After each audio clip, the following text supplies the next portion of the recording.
Para contribuições de generosidade, oferta cwb@saldaterralocal.org.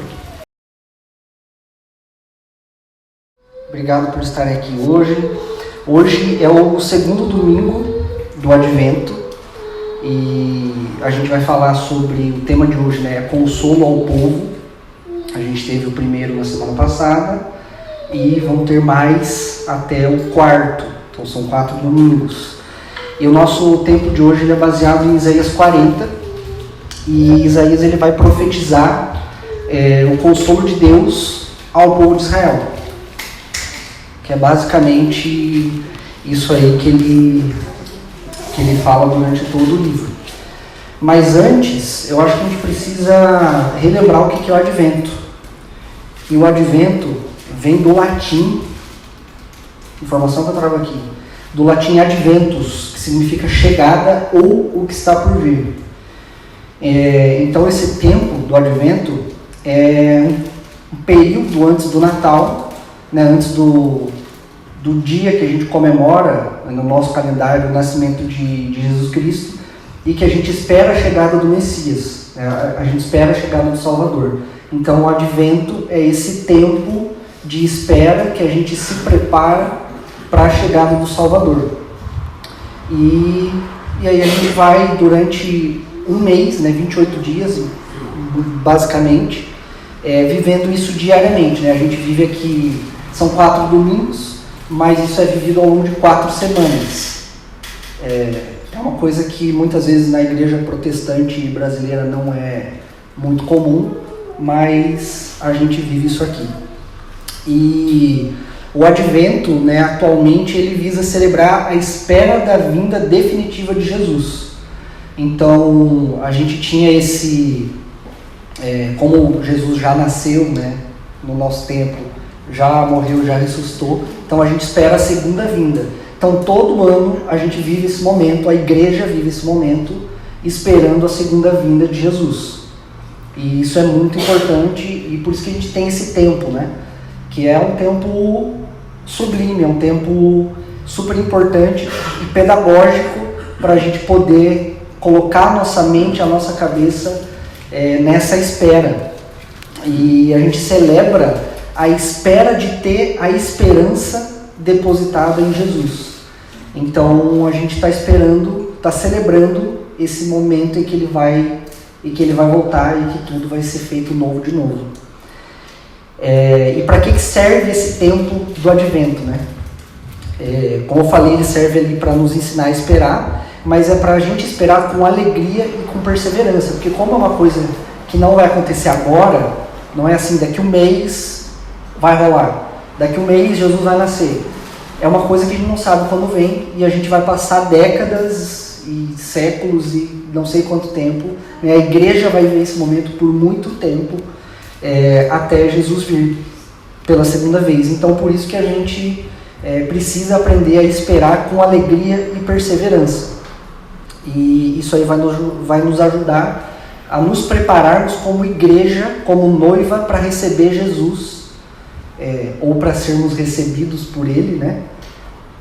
Quando Ele vier para reinar definitivamente. E Isaías é uma dessas figuras do Advento. Ele vai profetizar para o povo a esperança que esse povo eleito de Deus teria que ter, né, porque não teve, né, por isso que aconteceu um monte de coisa que aconteceu durante o Antigo Testamento e veio os profetas e tudo mais. Mas Isaías é uma dessas figuras, porque ele vai profetizar que o povo precisa ter essa esperança em Deus.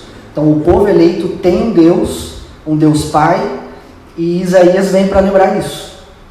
Então ele vai passar durante toda a história dele, mais ou menos uns 40 anos, falando, né, denunciando pecado, denunciando iniquidade, denunciando a questão do exílio, enfim, né, várias questões aí.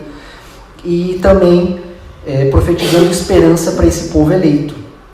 E lembrando que o povo eleito, né, mesmo que tem essa mensagem de consolo, eles estavam vivendo um tempo de desobediência, por isso que eles estavam exilados, né, por isso que eles foram, tiraram tudo, né, o povo babilônico aí tirou tudo que eles tinham, e tomaram a terra, e enfim, tomaram eles como escravos. Provavelmente rolou, né, estupros com as mulheres, as crianças, enfim, a gente não sabe, mas isso foi por conta da desobediência do povo de Israel, do povo eleito. Então, Isaías vem para denunciar isso, mas ao mesmo tempo para dar o consolo divino para aquele povo. E é isso que a gente precisa lembrar nesse momento aqui, no capítulo 40, né, que a gente vai ver de Isaías. E uma coisa bem importante também, bem legal, é que Isaías significa Jeová é salvação, ou o Senhor salva. Então, todas as figuras que tem no Antigo Testamento, elas têm figuras, pessoas, né? Elas têm nomes que trazem atributos de Deus, que lembram o que Deus é, que lembram o caráter de Deus. E Isaías é esse cara que vai falar muito de Jesus Cristo. Provavelmente é o profeta que mais fala de Jesus no Antigo Testamento. E ele vai realmente falar que Jesus, né, que o Jeová é a salvação. Então o povo precisava olhar para Deus, visando que ia vir o Messias para resgatar eles. Então a gente está nesse contexto todo aqui de bagunça dentro do povo de Israel, né, onde eles estavam sendo escravizados, vários reis passaram por ali e dominaram eles, né, dominaram o povo e tudo mais. Mas Isaías ele vem para falar, vocês desobedeceram, é isso mesmo, mas Deus vem para consolar, o Deus Pai vem para consolar. E o primeiro capítulo de Isaías, eu vou ler aqui para a gente, você não precisa ler se você não quiser. Mas no primeiro capítulo de Isaías, Deus vai condenar todas as iniquidades possíveis que o povo de Israel e de Judá estavam vivendo nesse tempo aqui. E inclusive o culto deles, inclusive aquilo que eles estavam prestando para Deus, que eles achavam que estava certo. Então eu vou ler alguns versículos aqui, mas é só para a gente ter um contexto. Então no capítulo 1 de Isaías, no versículo 4 até o 6, ele vai dizer assim: ai dessa nação pecaminosa, povo carregado de iniquidade, raça de malignos, filhos corruptores, abandonaram o Senhor, blasfemaram do Santo de Israel, voltaram para trás. Por que haveis de ainda ser feridos, visto que continuais em rebeldia? Toda a cabeça está doente e todo o coração enfermo, desde a planta do pé até a cabeça. Não há nele coisa sã, senão feridas, contusões e chagas inflamadas, umas e outras não espremidas, nem atadas, nem amolecidas com óleo. Então ele está dizendo que está tudo impregnado de doença, está tudo podre, o corpo inteiro está podre, e é essa analogia que Paulo vai fazer no Novo Testamento, que a igreja é um corpo. Então a gente vê que aqui tem um corpo, que é o povo, que está completamente podre pelo pecado. E no versículo 11, ele fala assim: de que me serve a mim a multidão de vossos sacrifícios, diz o Senhor. Estou farto dos holocaustos de carneiros e da gordura de animais cevados, e não me agrado do sangue de novilhos, nem de cordeiros, nem de bodes. Então todo o culto que esse corpo podre está prestando a Deus não serve para nada. Deus já está farto desses holocaustos, desses sacrifícios. Então é esse momento super difícil que o povo está vivendo, por conta da desobediência, por não ter ouvido a Deus, por não ter ouvido aquilo que Deus tinha trazido para eles. Então, né, Isaías já começa assim o livro, dando essa paulada no povo, e aí ele vai seguindo, né, com outras pauladas, outras tantas, com algumas mensagens de consolo ao longo do livro. E quando a gente vai para Isaías 40, agora sim eu quero que a gente abra lá, por gentileza, se vocês puderem abrir as suas Bíblias na igreja.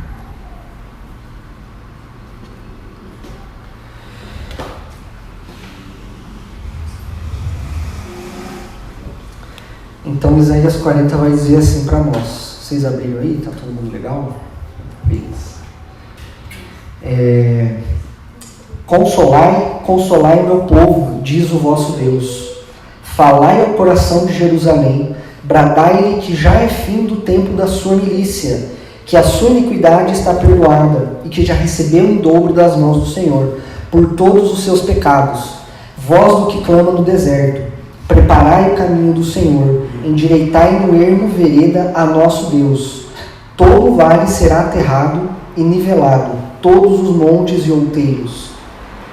Todo o vale será aterrado e nivelados todos os montes e outeiros. O que é tortuoso será retificado e os lugares escabrosos aplanados. A glória do Senhor se manifestará e toda a carne haverá, pois a boca do Senhor o disse.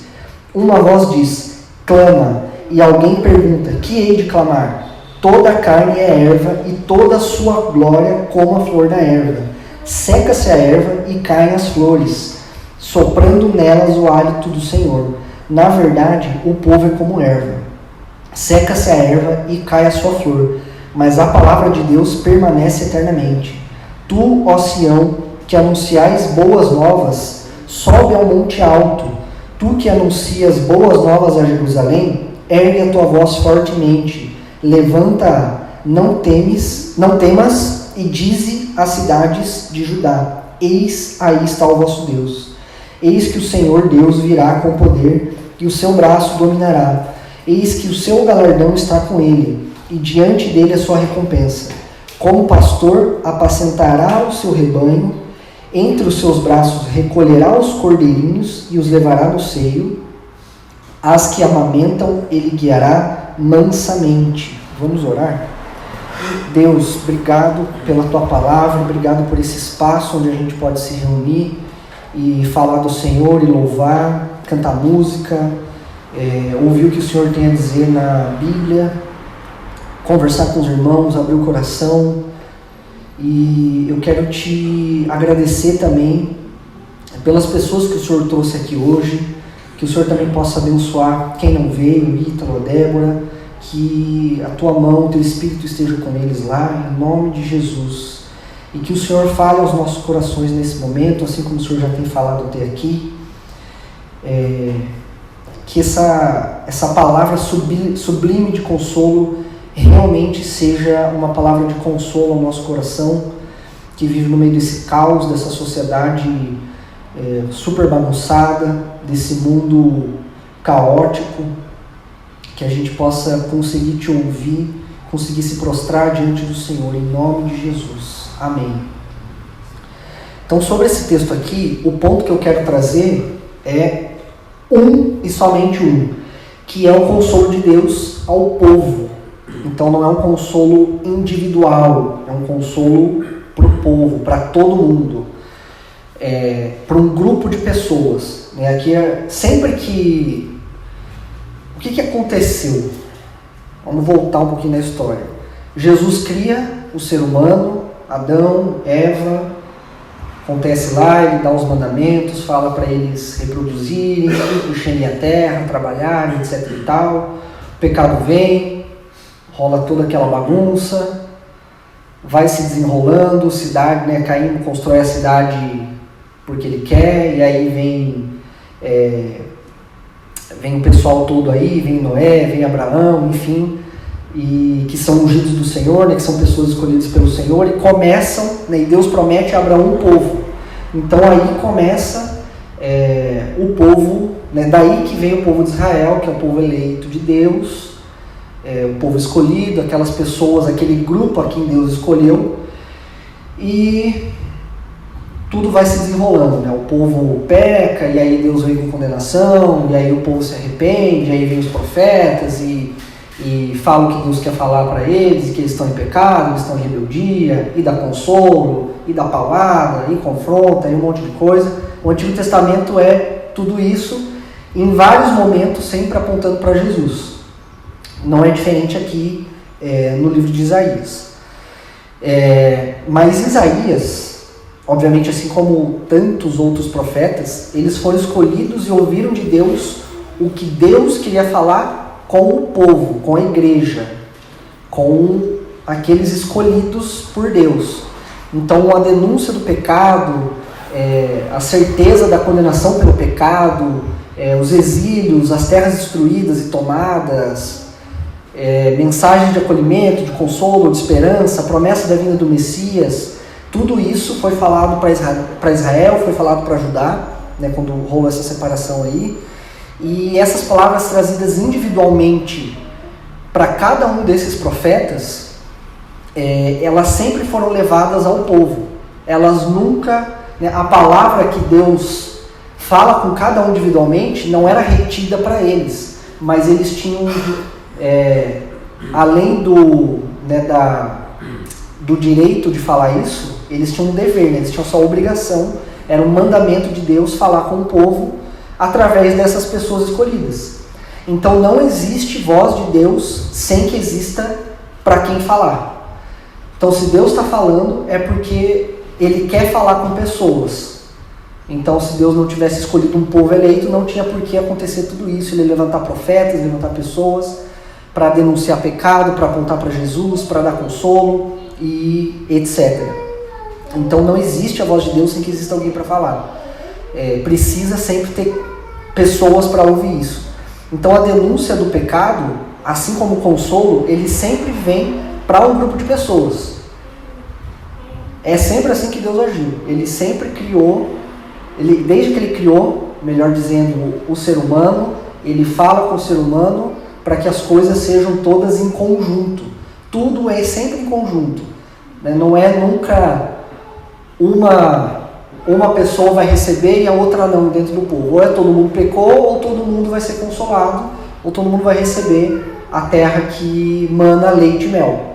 Então não tem essa de beleza, vai receber porque você obedeceu e o resto do povo não vai. Então a partir de quando é estabelecido esse povo de Israel, é assim que acontece. O povo eleito é recebido com a voz de Deus sempre para o grupo.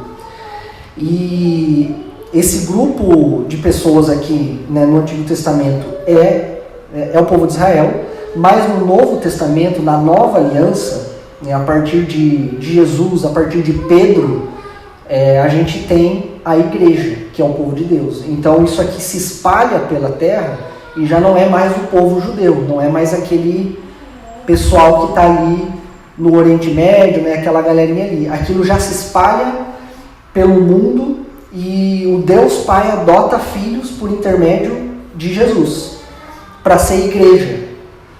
Então tudo é sempre feito em conjunto. Tudo que Deus fala é sempre para um grupo de pessoas, tudo que Deus faz é sempre para um grupo de pessoas. Jesus veio para morrer por um grupo de pessoas, Deus elegeu um grupo de pessoas, Deus vai voltar, Jesus vai voltar por um grupo de pessoas, é sempre em conjunto.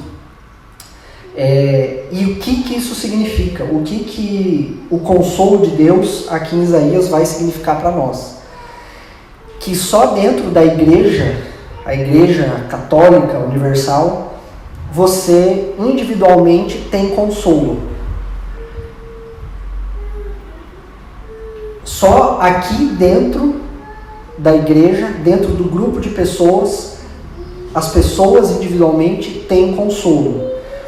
E aqui dentro da igreja, uma coisa que o UFP sempre traz aqui, é que o compromisso, igreja é um compromisso individual para um benefício coletivo. Então eu me comprometo individualmente para que todo mundo ganhe, para que todo mundo participe. Então, a partir do momento que eu estou aqui comprometido e está todo mundo comprometido, todo mundo vai receber consolo e todo mundo vai ganhar. Então a comunhão ela precisa ser individualmente, né? Você precisa se comprometer individualmente na comunhão para que você coletivamente receba esse consolo, porque a voz de Deus ela é sempre para todos, ela é sempre para o povo, ela é sempre em conjunto. E a denúncia do pecado, por exemplo, ela vem pelo convencimento do Espírito Santo. O Espírito vem, te convence que você é pecador, que você é podre, que você é nada, mas que Jesus veio para te resgatar e ter essa comunhão de novo com o Pai. Mas só dentro da igreja é que a cura do coração acontece. A cura do coração pecaminoso acontece. Então você não tem como você ter cura do seu coração, do seu pecado, sozinho. Deus vem, fala com você individualmente que você é podre, mas a partir... Essa é a palavra. Que você é podre, que você merecia a morte eterna, mas é a partir do momento que você está como igreja junto, comungando, é que acontece a cura do seu coração e é que a partir daqui a gente começa a andar na direção que Jesus designou para nós. E a palavra de Deus, ela é proferida para a igreja. Então toda a Bíblia, todas as escrituras, tudo que aconteceu e ainda está acontecendo no tempo que a gente vive até que Jesus volte, é sempre voltado para a igreja. Sempre a voz de Deus está falando com a igreja, né? Assim como Deus falou com o povo lá através da coluna de fogo, da coluna de nuvem. Então a direção de Deus e a voz de Deus é sempre para o povo. Então Deus vem e fala com Moisés, por exemplo, chama ele lá, fala com ele, ele desce e tem que falar com o povo tudo aquilo que Deus falou. Né? Vem Isaías, vem, enfim, N profetas aqui, e eles vão falar a respeito dos atributos e do caráter de Deus para o povo em conjunto. E mesmo que você tenha uma palavra individual, se é que, sei lá, isso pode existir, né? Mas se você tem algo individual, com certeza isso vai servir para testemunhar a glória de Deus. Você precisa colocar isso para fora. Então tudo que Deus fala com a igreja, com as pessoas dentro da igreja, não é para reter, não serve para reter. Ela tem que servir ou para abençoar a igreja, para testemunhar a glória de Deus dentro da igreja, ou para testemunhar a glória de Deus fora da igreja, para evangelizar e mostrar como Deus é bom, como Deus é grande, fora do portão da igreja, para a gente atingir outras pessoas. E daí você pode falar, né? Ah, mas eu sou a igreja, não preciso ir no culto, na instituição, né? Mas Jesus falou que é para orar sozinho no quarto, fecha sua porta e ora sozinho. E beleza, ok, né? Sim, mas primeiro que não existe igreja sozinho, então, né, quando você fala que você é igreja fora da igreja, fora do corpo, você não está sendo igreja. Você é uma pessoa salva que está vivendo a sua própria vida. E sim, você precisa orar sozinho no quarto. Isso tem que acontecer, Jesus falou que isso tem que acontecer. Mas ele fala assim, que quando orar, a gente precisa falar: Pai nosso que estás no céu, santificado seja o teu nome, venha o teu reino. Vamos ler esse aqui junto? Vamos ler? Vamos abrir em Mateus. É Mateus 6. Mateus 6, 9.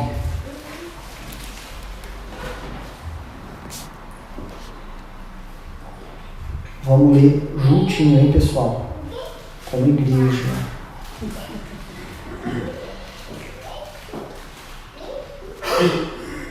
Vocês abriram aí? Sim. Então vamos lá. Portanto, vós orareis assim: Pai nosso que estás no céu, santificado seja o teu nome, venha o teu reino, faça-se a tua vontade, assim na terra como no céu. O pão nosso de cada dia nos dá hoje, perdoa as nossas dívidas, assim como nós temos perdoado os nossos devedores, e não nos deixeis cair em tentação, mas livra-nos do mal, pois teu é o reino, o poder e a glória para sempre. Amém. Então, o que está falando aqui? O que a oração do Pai Nosso fala?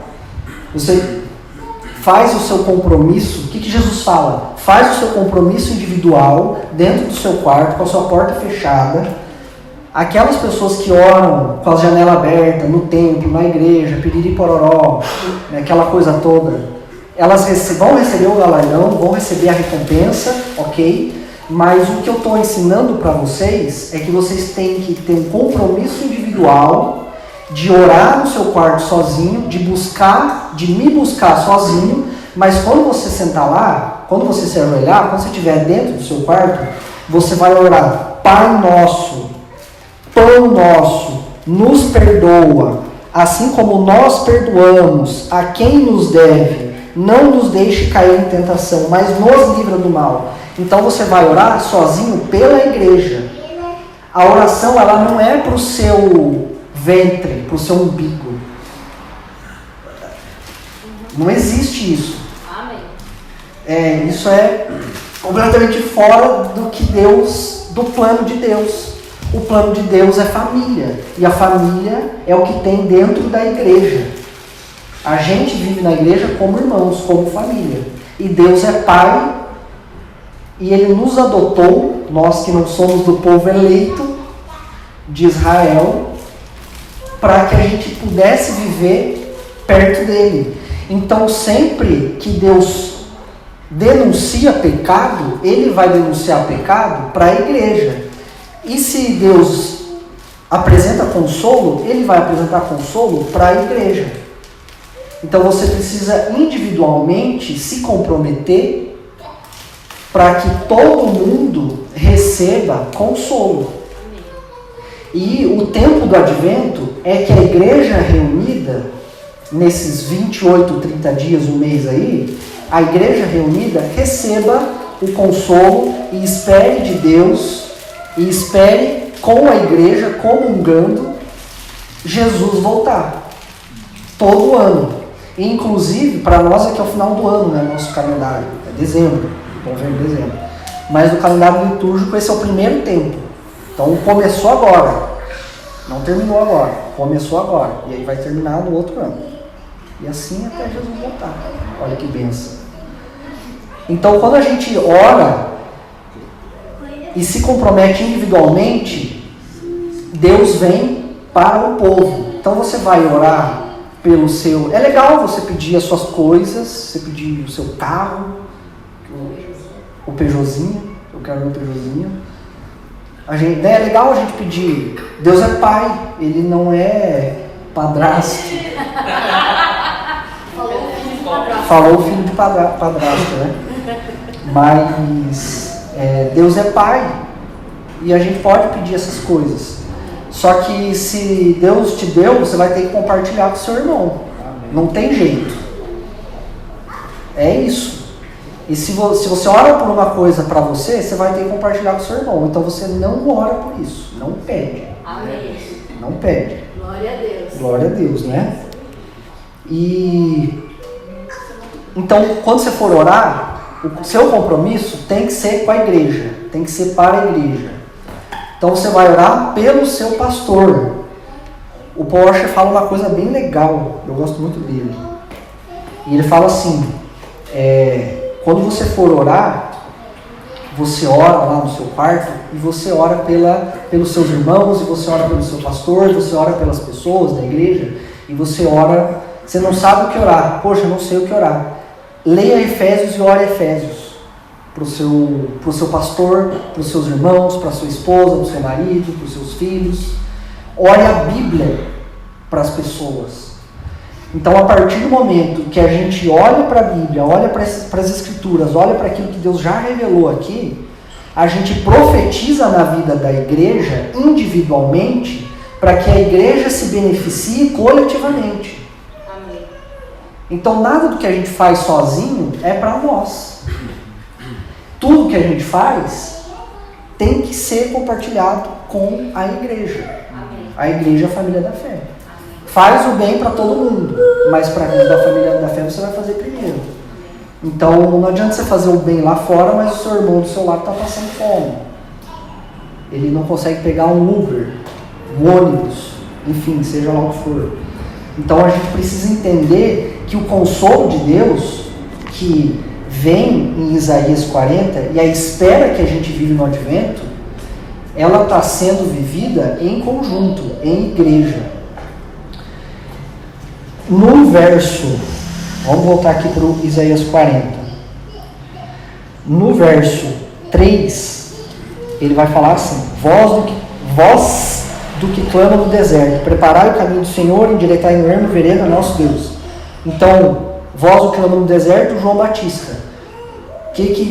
Qual que é a missão do João Batista? Que ele tem um compromisso individual com Deus para abrir um caminho para Jesus vir, e a partir... É tudo uma coisa só, gente. É tudo uma coisa. A Bíblia, desde Gênesis 1 até Apocalipse, é uma coisa só. É uma história. Não dá. É uma história só. Então João Batista vem e ele abre o caminho.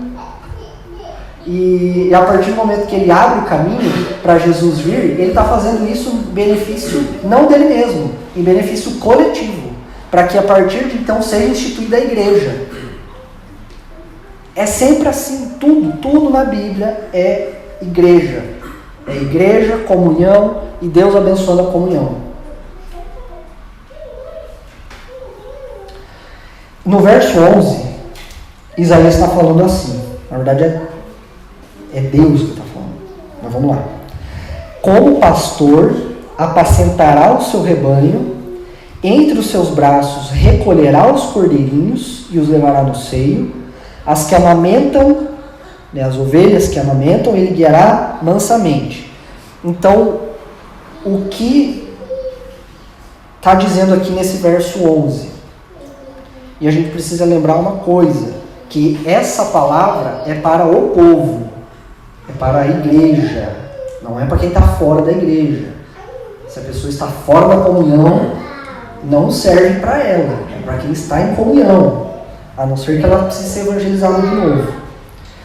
Mas isso aqui é para quem está em comunhão. Então o pastor, que é Jesus, o bom pastor, o pastoreio de Jesus, ele faz 4 coisas que está escrito aqui. A primeira, apacenta. Então, como pastor, apacentará o seu rebanho. A segunda, ele recolhe as ovelhas para si. Então, entre os seus braços, recolherá os cordeirinhos. A terceira, os levará no seio. Então, ele guarda as ovelhas, ele guarda a igreja com ele. E a quarta, ele guiará, as que amamentam, ele guiará mansamente. Ele guia e conduz cada ovelha, cada pessoa, cada membro da igreja, membro do corpo, cada irmão. Então, essa palavra de Isaías 40, assim como tantas outras, é para a igreja. E o verso 11 fala como Jesus faz isso dentro do pastoreio. E Jesus é um bom pastor, e ele vai apacentar, ele vai recolher as ovelhas para si, ele guarda essas pessoas, essas ovelhas, e ele vai guiar cada pessoa no caminho que deve andar. E, gente, o pastoreio de Jesus, ele só acontece na igreja, ele não acontece sozinho. Amém. Se alguém se diz crente, mas está fora do corpo, vive sozinho, não está na igreja, não está na instituição, não está aqui dentro, vivendo domingo a domingo, a construção, porque a relação ela não é assim, poxa, vou domingo e, cara, vai ter uma super comunhão lá, eu vou sair de lá legal, abastecido. Não é, cara, não é assim que funciona. E é uma construção. A gente até falou que foi? Na diáspora, na quarta-feira, que o sermão que a gente prega domingo a domingo aqui, todas as séries, né? As séries no domingo, o catecismo na quarta-feira, é uma construção do conhecimento que a gente está construindo como igreja. Então a gente está a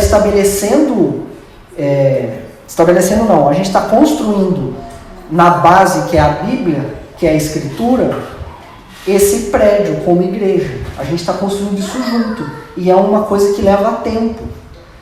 E é isso que Jesus faz com a igreja. E leva tempo.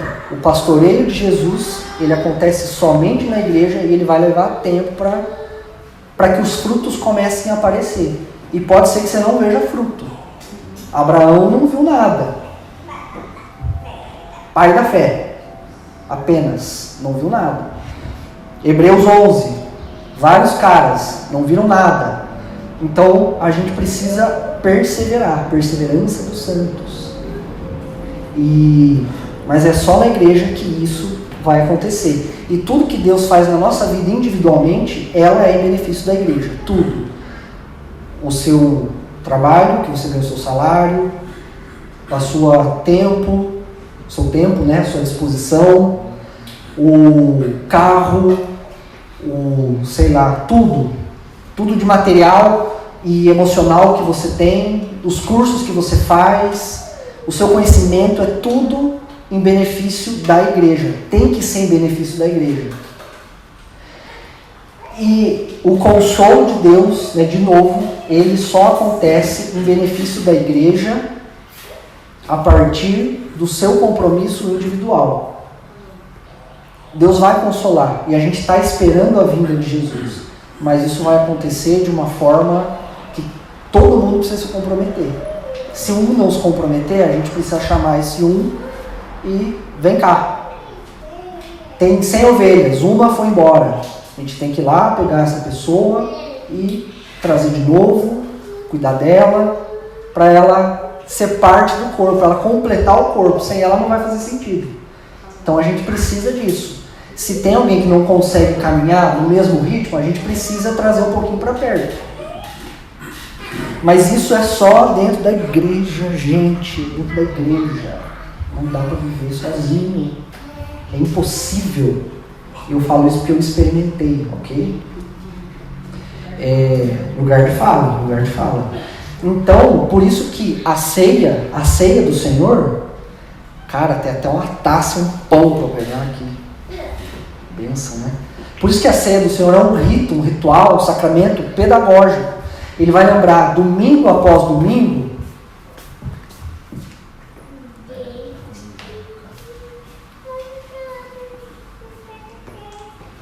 no nosso caso aqui a gente ceia todo domingo.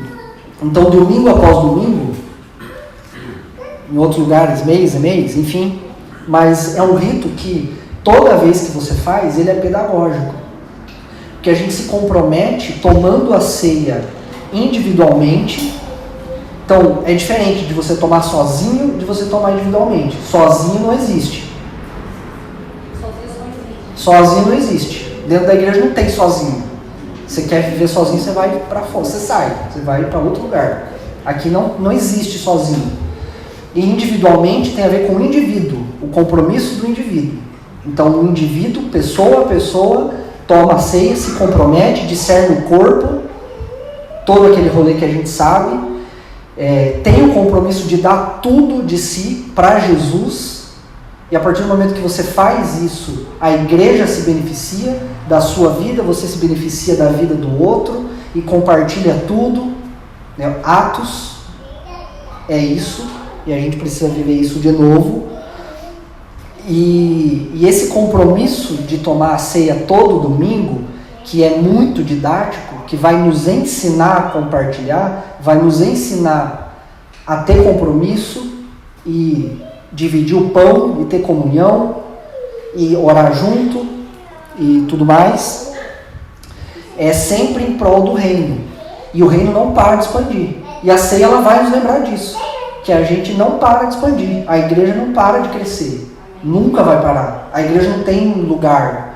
A igreja não tem casa. A igreja está aí. É isso. E a gente vai tomar a ceia juntos, com esse compromisso individual, até que ele venha, sendo consolado por Deus, recebendo a palavra individual para compartilhar com os irmãos. Se há uma coisa muito específica, muito única, você precisa testemunhar isso para alguém. Não tem como ter voz de Deus sozinho, sempre com a igreja, sempre junto. E a ceia, além, né, de ser esse tempo onde a gente divide a vida aqui, a gente senta na mesa e cada um olha no olho do outro, cada um esbarra os braços no braço do outro, sabe quando vai sentar e o outro fica assim abrindo as asinhas? É um saco, mas acontece e é assim que tem que acontecer. Tem que rolar. A gente precisa ter um esbarro com o irmão. A gente precisa saber que o irmão está do lado. E tanto para o confronto, tanto para a demonstração, quanto para saber, cara, eu não estou sozinho. Eu tenho igreja. Tem gente que pensa igual eu, tem gente que quer a mesma coisa, tem gente que foi salvo assim como eu, tem gente que era podre, que era morto e agora vive igual eu. E é só na igreja que a gente vai viver isso. E esse momento de ceia, ele é confronto e ele denuncia o pecado, porque se não tem pecado não precisa ter ceia, porque a gente não precisa lembrar da morte de Jesus. Então ela vai nos ensinar domingo após domingo que essa denúncia do pecado, essa denúncia do nosso coração podre, mas também é consolo, porque a gente está celebrando que Jesus vai vir. Não, a gente não está só lembrando na nossa memória que Jesus veio, mas a gente celebra que Jesus vai voltar. A gente não está tendo um funeral e olhando para o morto falando, poxa, era bom quando ele estava aqui. Não é isso. A gente está junto, na mesma mesa, olhando para Jesus, falando, ele vem, ele vai voltar. E o advento é isso. E o consolo ao povo de Deus, à igreja, no tempo do advento, é isso. É a celebração da vinda de Jesus Cristo para resgatar a noiva, resgatar a igreja e construir novos céus e nova terra, nova Jerusalém, e tudo vai ser muito legal. E o consolo só existe nesse grupo de pessoas que é a igreja.